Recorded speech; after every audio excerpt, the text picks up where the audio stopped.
Welcome to Maine Elk Creek, just north of Newcastle, Colorado. You are standing in a valley that has been a travel route, a hunting ground, and a workplace for many different peoples over thousands of years. Long before there was a town called Newcastle, or even a state called Colorado, the Ute people, who call themselves the Nooch, moved seasonally through this country. They hunted on the flat tops above you and used the Colorado River and Elk Creek valleys as wintering grounds, raising families and burying their dead along these tributaries.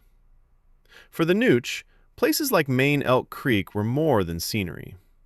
They were part of a living homeland, tied to stories, trails, and campsites that linked the high plateaus with the river corridors.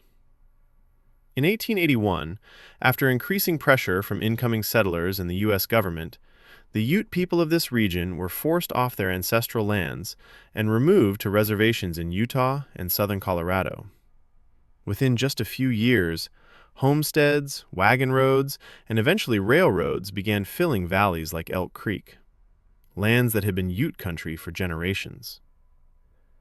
In the early 1880s, settlers such as Jasper Ward claimed homesteads at the confluence of Elk Creek and the Colorado River, helping anchor the community that would become Newcastle in 1888. Ranchers and farmers used drainages like Maine Elk Creek for water, hay meadows, and access into the backcountry. Over time, cabins, fences, and small ditches appeared along the valley, tying the uplands to the growing railroad town on the river. Then came coal, and coal changed everything. In the late 19th century, rich coal seams in the Grand Hogback drew miners and investors, swelling Newcastle's population and economy. Several large mines operated near town, including the Vulcan mine, where methane explosions in 1896, 1913, and 1918 killed dozens of miners and eventually shut down large-scale coal production. Even today, the coal seam still burns inside Burning Mountain and Coal Ridge, leaving bare scars where heat rises close to the surface. For a brief moment, even the side canyons of Elk Creek echoed with gold fever. In 1908, small gold strikes in East Elk Creek Canyon, about 10 miles from Newcastle, sparked hopes of another boom. The Gray Eagle mine and a handful of prospects opened, but the veins proved thin, and by 1909, the rush was over.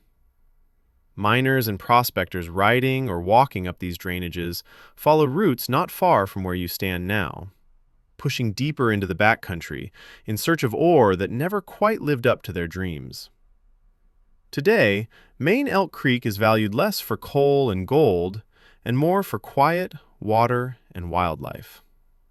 People come here to fish, hike, hunt, and travel the back roads that follow the creek into the hills. As you look around, imagine the many lives lived in this valley, from Ute families wintering along the creek, to ranchers cutting hay, to miners heading toward distant shifts underground. Maine Elk Creek is a reminder that even a small mountain valley can hold a deep, layered history, still written on the land if you know how to read it.